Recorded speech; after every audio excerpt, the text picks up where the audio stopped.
So hello everyone, I'm Stephanie Pascaran. Welcome to my channel. So today we will learn about the difference book. So let us first the fiction book. The first fiction book, The Invention of Hugo Cravett. Hugo lives in the walls of Basic train station, where his survival depends on secrets and anonymity. But when his world suddenly interacts with an eccentric, bogus girl and better old man who runs a toy boat in the station, Hugo's undercover life and his most precious secret are put in jeopardy. A cryptic drawing, a treasure notebook, a stolen key, a mechanical man, and hidden message from Hugo's dead father from the backbone of this intricate, tender, and spellbinding mystery. So the second book of fiction, The Little Prince. Few stories are was widely read and has universally cherished by children and adults as The Little Prince.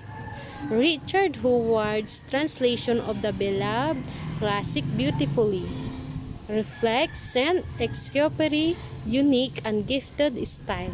Howard, an acclaimed poet and one of the perennial translators of our time, has excellence in bridging the English text as close as possible to the French in language, style, and most important, spirit. The Little Prince will capture the hearts of readers of all age.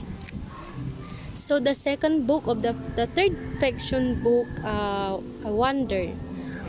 August Pullman was born with a facial difference that, up until now, has prevented him from going to a mainstream school. Wonder begins from August's point of view, but soon switches to include his classmate, his sister, her BF, and others.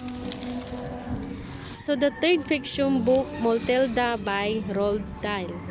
Matilda is a little girl who is far too good to be true.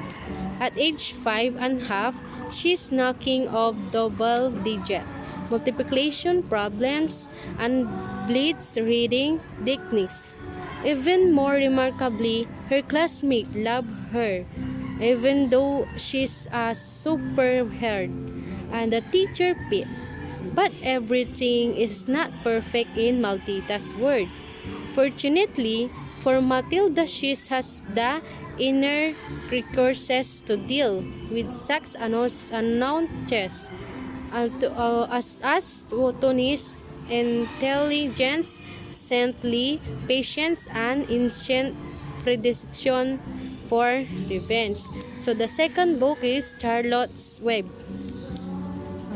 Friendship, love, life, and death that will continue to be enjoyed by generations to come. This edition contains newly colored illustration by Create Williams of acclaimed illustration of E.B. White, Stuart Little, and Laura Ingalls Wilder. Litterhouse reigns among many other books. The biography. First biography, When I Was Young in the Mountains. The simple joy of the country living in the covert in this little base on the author's childhood in approaching. She writes about hot cornbread and fried okra. His grandfather covered his cold dust when they came home. The swimming hole, the deal store, gentle peace convey a lives of faith. The second book of biography, On a Beam of a Light, a story of Albert Einstein. A boy rides a bicycle at this tree-roid, but in his mind, his invention himself, traveling at his speed, imagining on a beam of light. Albert Einstein ultimately grows into a man of genius, recognized the world over for the for the art and suddenly illuminating our understanding of the universe. So the third books of biography, Dreamers by Yogi Morales. In 1994, Yui Morales left her home in Salapa and come to the US with her infant Ron. She left behind nearly everything she owned about the didn't come empty-handed. He brought his strength, her work he possessed, her hopes and dreams. The fourth biography, Me Jane. Patrick MacDonald beloved his selling, other artists and creator of the ad models syndicate comes striped shirts and inspiring story of young Jane. Good Day, our legendary and inspiring conversations featured in the documentary film Jane. The first five biography, The Truth of the Pauper of Paradis. Everyone's New Yorker on Thanksgiving Day when people from every corners of the country race early of dawn into the sea. What games and balloons will fill in the skins of mercy. And Thanksgiving Day Parody. In balloons over broadcasting, called the cult honor artist Melissa Sweet brings the inspirational story of Tom Thorne, a self-taught immigrant with widely creative dreams that invited those balloons to life. So the next book, 5 information books. The first information books, Animals Under Our Feet. Animals conveyed in the books include the desert tortoise, moles, ants, marmots, amoraduls, browing owls, many moles. The second, snakes are hunter. Poisonous snake in tourists will be delighted with 2 pages about retorrents in this simple and readable explanation of an inherently interesting subject.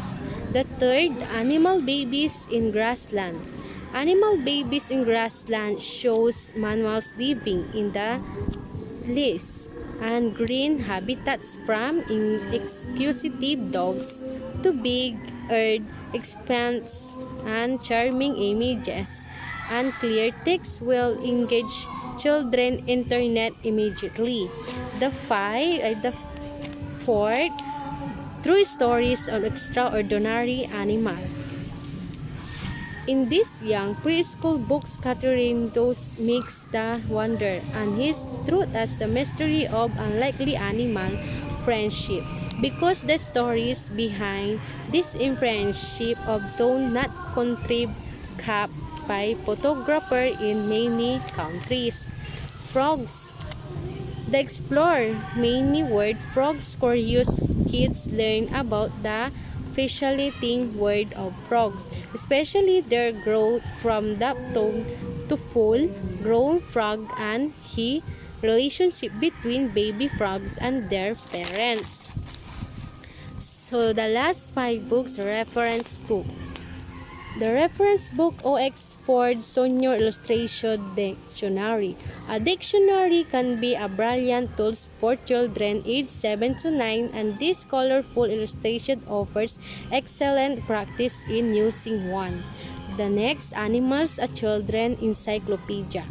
Our planet is populated by balloons or creatures and animals loving kids spend hours poring over the photographers.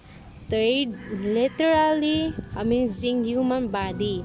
Let up close and personal with your body, and now it works with this study pop-up book from Professor Robert Winston. The Children Illustrated Dictionary. If your children is new to reading, even a children's dictionary will seem overwhelming and hard to use. The picture Wikipedia. If your child loves non-fiction, they'll be mesmerized by this picture-based guide to every aspect of life. Yun lamang po. Maraming salamat.